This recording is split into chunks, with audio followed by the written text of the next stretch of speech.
Hey guys, this is a lesson on the exercise I introduced on Instagram earlier in the week that I called 3-2-1 scales. So this is an exercise designed to give you more confidence and fluidity when you're playing your scale patterns. So it's designed really as a test of your own scale knowledge.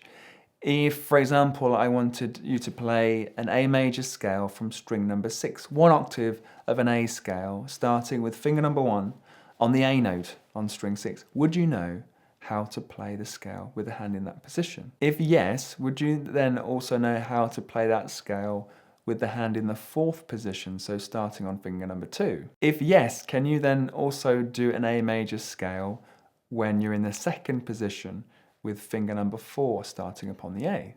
If you can do all that, you don't need this lesson. If you answered no to any of those, then you need to be watching this. So it's essentially learning 3 different scale patterns, but then being able to link them up together. For the scale patterns, we're thinking mostly in terms of the 3-note per string approach. 3 notes per string, as the name suggests, are scale patterns in which we find 3 notes to every string as we descend towards the floor. So if I want to start an A major scale on finger number 1, it's going to look something like this.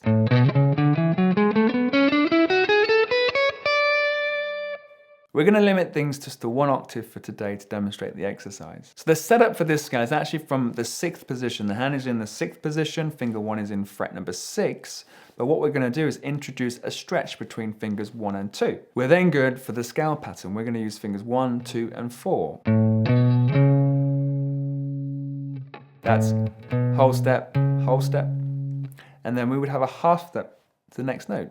That half step is hidden as we move to string number 5, but then we have whole step, so the fingering pattern is identical on both these 2 strings. And then we're going to go back into the 6th position with finger 1 as we play the 7th of the scale, and then half step back to the tonic at the octave. That again. And we add in the bonus B note at the 9th fret just to give us 3 notes to every string. So that's the first scale pattern you want to be familiar with. One immediate application of that students of essential theory will know is that that can serve as a visual aid for placement of bar chords in a key. For example, 1, 2, 3 chord, 4 chord, 5 chord, and 6 chord. So these scale patterns can be more than just an aid for your lead playing. What about then if I wanted to play an A major scale, but starting in the 4th position with finger number 2 upon the A note? This then you could consider as pattern number 7 of the 3-note per string approach. It looks like this.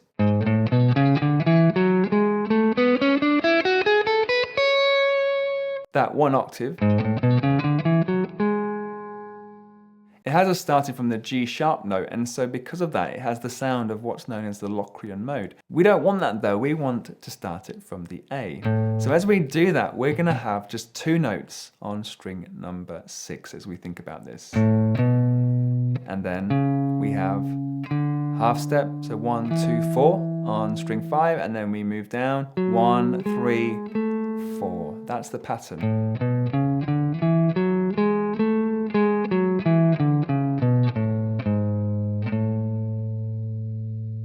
If you guys have studied the cage system, you might be more familiar with that as the E shape of the major scale.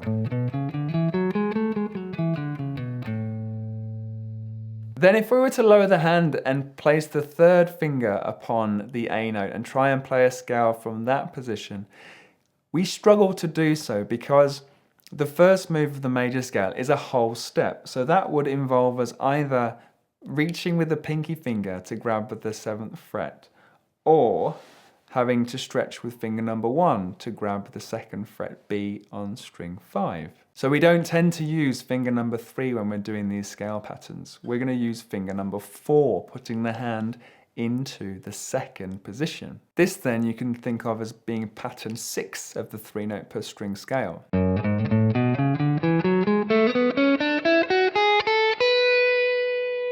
But again, when we think upon A as the tonic, we're going to start upon the A, and so we're going to only have 1 note on that string under the pinky finger. The scale will then look like this. We go finger 1, finger 3, half step finger 4, finger 1 in the 2nd fret. I'm going to use finger number 2 here because I'm going to reach for the 7th on string number 4, and then the octave is going to be found on string number 3 at the 2nd fret.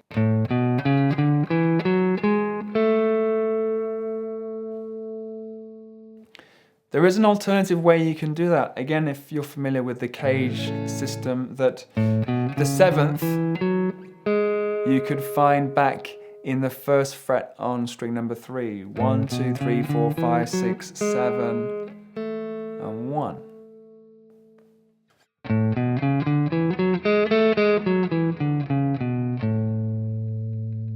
So as you practice each of those scale patterns, make sure that you start them from the tonic note. Whilst there are notes to be found underneath in pattern 7 and pattern 6, you want to always get your ear attuned to the tonic A. Once you're confident with playing the scales up and down in each of the 3 positions, then you want to be able to get that fluidity by trying to move between the patterns if you just continue to moving up and down in random directions through the scale. Something like this.